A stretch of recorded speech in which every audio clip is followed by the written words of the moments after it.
Imagine the child seeing the color red for the first time. A bright apple, a flashing stop sign, a toy on the floor. It feels obvious. The child just sees red.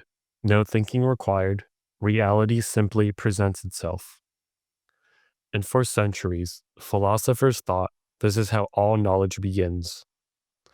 But one philosopher came along and said, that story is a myth. And he changed how philosophy understands experience itself.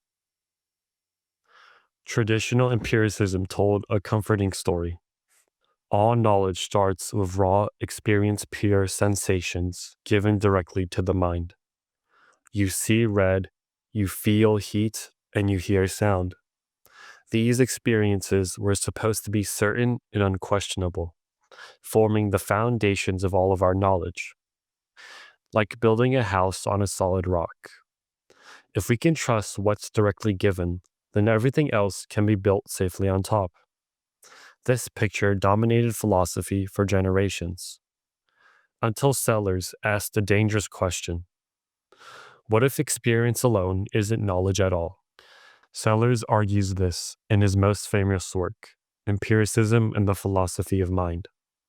He points out something subtle. To say this is red already requires knowing what red means. It requires learning how to use the concept correctly, knowing when you're mistaken, knowing how to correct errors, knowing how to justify your claim if challenged. A baby or animal may have visual sensations, but they don't yet know anything about colors. Because knowledge isn't just having sensations. Knowledge means being able to give reasons, to explain, to justify, to participate in what Sellars calls the space of reasons. Experience alone is just a cause.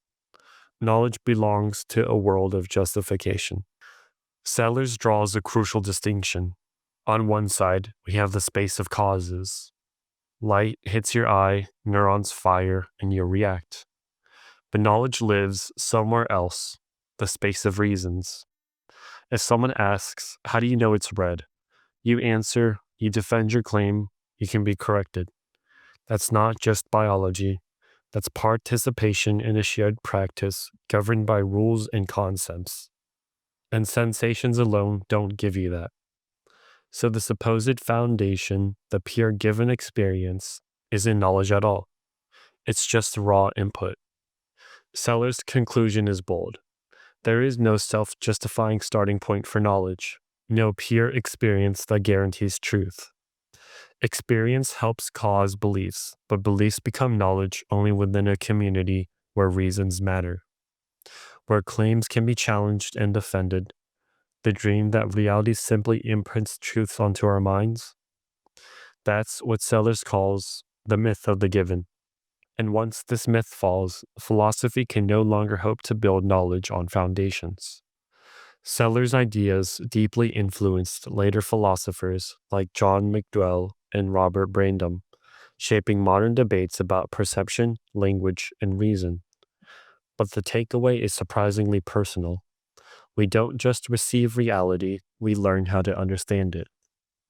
Knowledge isn't just seeing, it's learning how to give reasons for what we see. And maybe that changes how we think about certainty itself. Because if Sellars is right, understanding the world was never passive, it was something we had to learn how to do.